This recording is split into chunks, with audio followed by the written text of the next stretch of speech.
आज जो भी वक्त की संपत्ति पर बैठे हुए हैं वो अपने लिए और अपने परिवार के लिए ही पढ़ते हैं। 95% मुस्लिम समाज को कोई फायदा नहीं उससे है। राहुल जी बच्चे हैं, समझ न, उनको तो किसी और ने मशवरा देता है। वो बोलते भारत की राजनीति का राहुल जी और तेजस्वी जी को कहरा नहीं मालूम है। हैदराबाद में वो हॉस्पिटल खोले हुए हैं वक्त की जमीन पर, 2 मॉल खोले हुए हैं वक्त की जमीन पर। मीडिया वाले यूट्यूब पर हम देखें, और वक्त की जमीन पर मॉल खोले हुए हैं, उसका 2,000 रुपया देते हैं किराया। हॉस्पिटल का 6,000 रुपया देते हैं वक्त की जमीन पर। बोलिए। नमस्कार, आप देख रहे हैं चौकस भारत और मैं ब्रजेंद्र। भाई, नीतीश कुमार के शासनकाल में कई लोग ऐसे हैं जो बार बार सवाल खड़ा करते रहते हैं। दरअसल इन सवालों की फहरिस्त जो है वो इतनी लंबी है कि कभी कभी तो ये लगता है कि क्या वाकई में कि नीतीश कुमार जब से सत्ता पर काबिज है बिहार के, कुछ नहीं किया। क्या समीकरणों को साधने में जिस तरह से और लोग लगे रहते हैं और पार्टियां लगी रहती है, नीतीश कुमार भी इन्हीं समीकरणों पर, उन्हीं के धुरियों पर घूमते नजर आते हैं। उन्हें ये तो कहा जाता है कि वो सोशल इंजीनियरिंग के पुरोधा हैं। इन कई सच्चाइयों को आज हम जानने का प्रयास कर रहे हैं और टोह के दौरान यानी खोज के दौरान एक ऐसे बुजुर्ग से हमारी मुलाकात होती है जो सर से पांव तक नीतीशमय दिख रहे हैं। दरअसल ये बुजुर्ग इस्लाम धर्म के अनुयायी हैं और इनके सर पे जनता दल यूनाइटेड की टोपी है। जरा हम कैमरा को इधर घुमाते हैं और दिखाने का प्रयास करते हैं। ये सर पे जदयू की टोपी, उसके बाद हाथ में एक तख्ती, गले में 2 तख्ती और फिर दूसरे हाथ में एक तख्ती। सभी तख्तियों पर कुछ न कुछ बड़े संदेश जो हैं वो उकेरे गए हैं। अब हम सीधा इन्हीं से मुखातिब होते हैं और जानने का प्रयास करते हैं कि भाई आप हैं कौन, क्या संदेश देना चाहते हैं, क्या कुछ आपके जहन में चल रहा है इस वक्त। मेरा नाम मोहम्मद फखरुद्दीन राइन है। मैं जम्मू जिला से चल करके यहाँ आए हैं ये संदेश देने के लिए कि आज़ादी के बाद 2005 में जो इनको गद्दी मिली है, जिस हालात में मिली थी किसी से छुपा हुआ नहीं है। बद से बदतर हालात थी बिहार की, इसको ने उससे उबार करके इतना विकास किया। ये विकास आसमान छू करके बोल रहा है। हर क्षेत्र में विकास किया। किसी को जात पात ऊंच नीच का भेदभाव छोड़ करके सबको एक साथ लेकर के सबका साथ सबका विकास किया।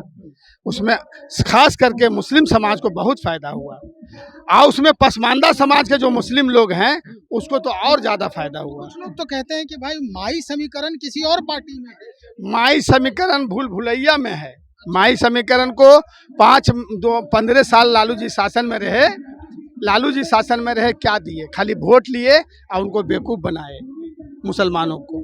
उनको उनसे जाते थे कहने के लिए कुछ बात के, तो तुम लोग सुरक्षित रहो हमारे राज्य में, आप विकास की बात मत करो, मांग की बात मत करो। इन्हें कभी नीतीश जी इस तरह बात नहीं किए, बिना मांगे ये सबके साथ सबका विकास किए।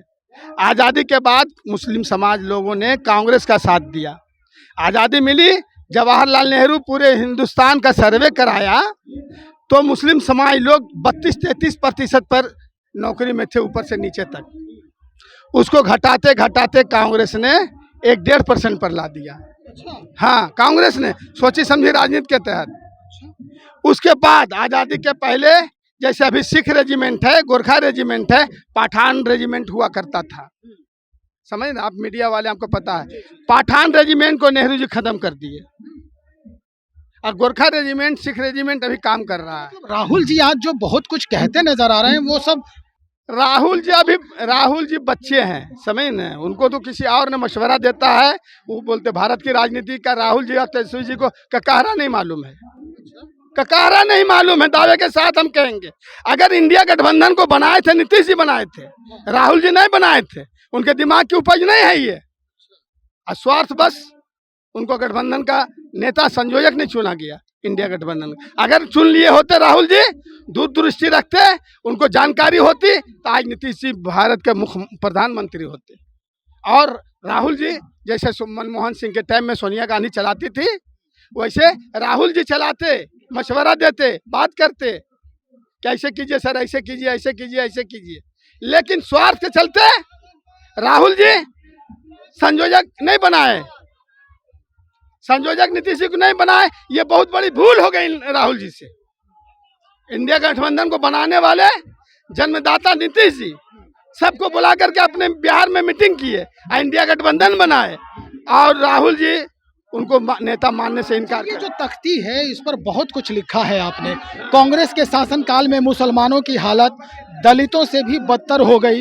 ये बातें मैं नहीं कहता, बल्कि सच्चर कमेटी की रिपोर्ट 2006 में जो आई उससे पता चलता है।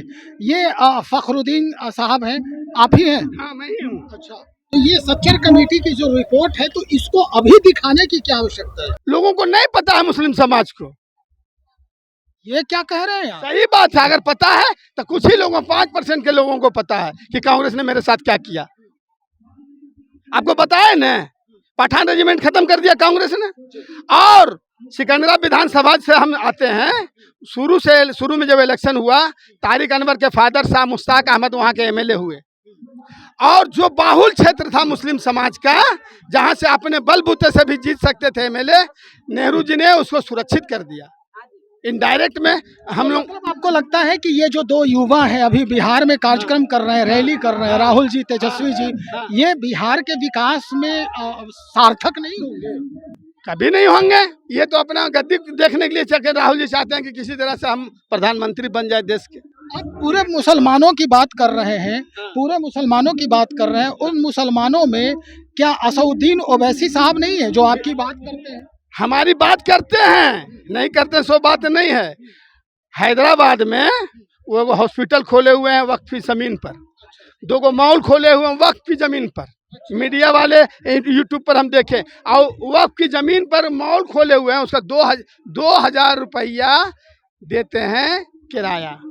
हॉस्पिटल का 6000 रुपया देते हैं वक्फ की जमीन पर। बोलिए, मतलब अपने ही लोग धोखा अपनों के साथ। आज जो भी वक्फ की संपत्ति पर बैठे हुए हैं वो अपने लिए और अपने परिवार के लिए ही पढ़ते हैं। 95% मुस्लिम समाज को कोई फायदा नहीं उससे है। मतलब इसीलिए बवाल हो रहा है वक्फ हाँ के नाम पे। हाँ, वो इसीलिए हो रहा। जो बैठे हुए हैं सदर सिगरेटी बंद कर करके वो मलाई खाते हैं, अपने खाते हैं, अपने से बचते हैं, अपने बाल बच्चा को साला सरहज को खिलाते हैं। चलिए, क्या संदेश है इस बार आपका फिर से पूरे बिहार की जनता के लिए? जनता के लिए संदेश है कि आज़ादी के बाद 2005 में जितना विकास नीतीश जी किए हैं बिहार के लिए, एक मौका और दे दें जनता। जो बचा खुचा विकास है ये करके चले जाएंगे। आज से नहीं, बल्कि ये तख्ती दिखा रहा है कि इनका ताल्लुकात जो है वो बहुत पहले से समता पार्टी से नीतीश कुमार से रहे हैं, और इन ताल्लुकातों की जो तस्वीर है, जो इसके जो साक्ष्य हैं, सबूत हैं, वो इनके गले में टंगी हुई है। एक संदेश भी है। ये बातें मैं इसलिए दावे के साथ कह रहा हूं कि आज़ादी के बाद बिहार का न्याय के साथ विकास जो नीतीश जी किए हैं वह कोई और मुख्यमंत्री नहीं किए। इसमें सबसे ज़्यादा फ़ायदा मुस्लिम समाज के लोगों का हुआ है। तो भाई ये जो स्थिति है वो सामने दिख रही है, आम जनता है। आम जनता क्या कुछ कह रही है, ये उनके लिए भी एक सबक हो सकता है, जो लगातार राज्य के मुखिया नीतीश कुमार पर उंगली उठाते रहते हैं। बने रहिए, और लोगों को हम खोज रहे हैं, उनसे भी हम बातचीत करेंगे। बहुत शुक्रिया आपका।